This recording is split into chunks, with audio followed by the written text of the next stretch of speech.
Vous là, vous vous rappelez la dernière fois là, vous m'avez dit que la Terre était plate. Moi j'ai vérifié sur internet, c'est pas vrai du tout, hein. Non, j'ai jamais dit ça. J'ai jamais dit que la Terre était plate, moi. Oh que si. Si.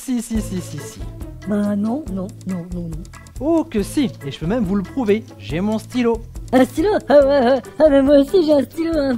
Oui, mais non, parce qu'en fait mon stylo, c'est un stylo spécial. C'est un stylo caméra de la marque Octacam, et j'ai la preuve, regardez les images. Bah tu vois, la Terre, c'est comme une boule. Quand tu es au-dessus là en France, bah tu tombes pas. Par contre quand tu es en dessous en Australie, est-ce que tu tombes? Bah non. Et du coup, conclusion, bah c'est que la Terre elle est plate. Et oui, bonjour à tous, j'espère que vous aurez apprécié mes talents d'acteur, car oui, aujourd'hui je vous propose de découvrir en détail les caractéristiques de ce stylo caméra de la marque Octacam, le modèle DV900K. Alors qu'est-ce qui change pour cette nouvelle génération de stylos par rapport à l'ancienne? Avant on était sur du 1080 interpolé et maintenant on est sur du 2K interpolé. Donc ça c'est la résolution de l'image, c'est le changement principal. Donc sur du 2K on est sur une résolution de 2592 par 1520 pixels.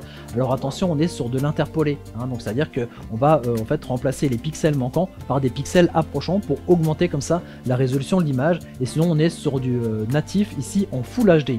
Par contre c'est vrai que l'ancien modèle était sur du Full HD interpolé, donc on était en réalité sur de la HD. Donc là on gagne énormément en résolution, en qualité d'image. Alors je vous montre la différence ici en image entre du 2K et du Full HD.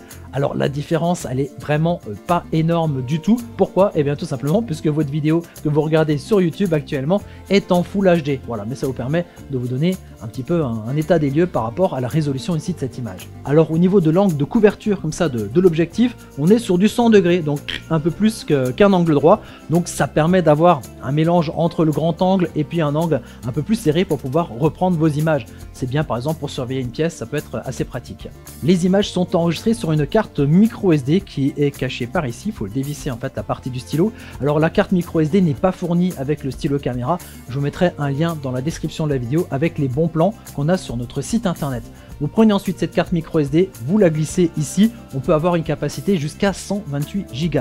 Il faut savoir que les images qui sont enregistrées ici par la caméra sont dans un format H.265 et pas le H.264, donc le H.265 est encore plus compressé, donc avec 128 Go vous allez pouvoir mettre des heures et des heures de vidéo. Franchement j'ai du mal à arriver au bout de la capacité ici de cette carte mémoire. Et puisqu'on a ouvert maintenant notre stylo caméra en deux, ça me permet aussi de parler de la batterie ici intégrée au niveau de ce stylo qui a une capacité de 400 mAh qui permet de fonctionner comme ça en enregistrement jusqu'à 100 minutes. Donc alors une heure c'est 60 minutes, donc on est à peu près un peu plus d'une heure et demie d'autonomie au niveau de la batterie pour filmer ici avec ce stylo caméra. Pour recharger la batterie, eh bien vous avez le port micro USB qui est là, ça vous avez le câble qui est fourni, vous le branchez à votre chargeur de téléphone ou au port USB de votre ordinateur, vous rechargez tout ça et c'est reparti pour un tournage. Alors pour faire fonctionner cette caméra, c'est-à-dire enregistrer des images, c'est simple. Enfin simple, c'est-à-dire qu'il n'y a qu'un seul bouton qui vous permet d'accéder comme ça à toutes les fonctions. Encore faut-il retenir un petit peu comment ça fonctionne. Alors pour allumer la caméra, vous allez rester appuyé pendant quelques secondes ici sur ce bouton et vous allez voir à ce moment-là une lumière bleue, une LED ici qui va vous indiquer que la caméra est en veille. Ensuite pour lancer un enregistrement, c'est simple, vous appuyez une fois sur le bouton, ça va lancer l'enregistrement, vous allez avoir les petites lumières vertes qui vont clignoter et l'enregistrement est lancé. Et pour arrêter l'enregistrement vidéo, vous rappuyez une nouvelle fois sur le bouton et là aussi vous allez voir les petites lumières vertes qui clignotent et puis c'est la fin de l'enregistrement. Ça c'est pour le mode vidéo, mais il est aussi possible de faire des photos avec cet appareil et ça il va donc falloir appuyer deux fois ici donc sur le bouton de fonction. Vous appuyez deux fois, quand vous êtes en mode photo vous allez voir l'alternance de la lumière bleue et de la lumière verte et pour prendre une photo vous appuyez une fois sur le déclencheur, tac c'est bon, la photo est prise. Quelques clignotements bleus et c'est reparti comme ça en mode veille.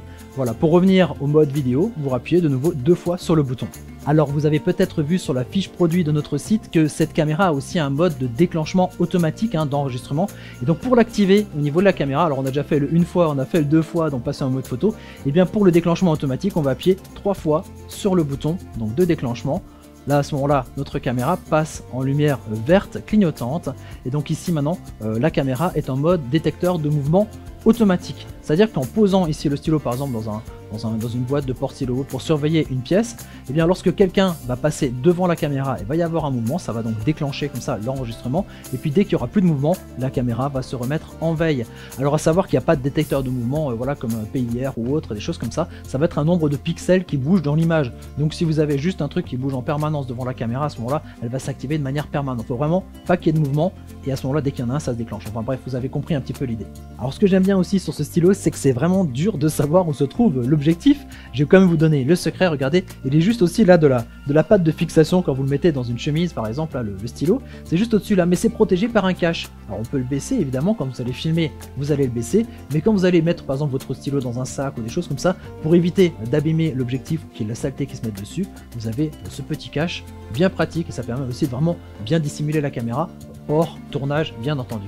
Alors tout ça, ça concerne l'utilisation du stylo caméra quand vous l'avez dans la main, mais il est aussi possible de configurer certaines choses. Bon, il n'y a pas grand chose qu'on peut configurer, mais il y a quand même la possibilité de voir certaines choses. Pour ça, vous allez donc récupérer la carte micro SD, la mettre sur un ordinateur, et quand vous irez en fait sur notre site internet, vous verrez qu'il y a une partie rubrique d'aide, où on peut télécharger la notice ici de la caméra, mais aussi un driver, un petit logiciel que vous allez installer. Alors vous verrez, il est tout léger, hein, c'est un exécutable, et lorsque vous allez l'ouvrir avec la carte SD, donc sur votre ordi, comme si vous voulez décharger les images, vous accédez à un pop-up ici, à une petite fenêtre qui va vous donner les possibilités, donc soit de régler l'heure en fait, et la date pour pouvoir éventuellement mettre ça en surimpression, c'est-à-dire un horodatage de l'image. Vous allez avoir comme ça la date et l'heure et puis la journée comme ça, voilà, du moment du tournage. Ça peut être pratique si vous voulez vous servir de ces images là comme preuve, et donc ça va se synchroniser ici avec l'horloge de l'ordinateur, donc on peut choisir ou pas, hein, de faire imprimer l'horodatage.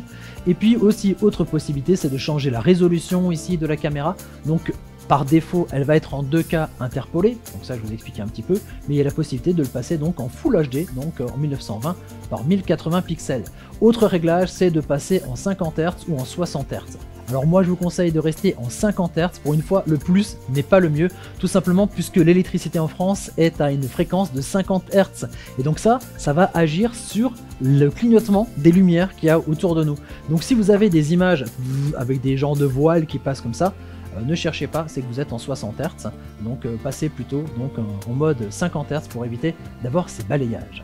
Et enfin, le dernier point, qui est peut-être pas le plus important dans ce cas, quoique c'est quand même un stylo, c'est qu'il y a la possibilité d'écrire avec ce stylo. Et pour ça, vous avez vu, c'est sur la pointe, il suffit de la tourner, et vous avez un stylo bi qui tourne, et en plus il est assez agréable à utiliser, voilà, stylo bi noir. Donc comme ça, l'illusion est parfaite, hein, on dirait vraiment un stylo qui écrit, alors qu'en réalité, c'est aussi une caméra.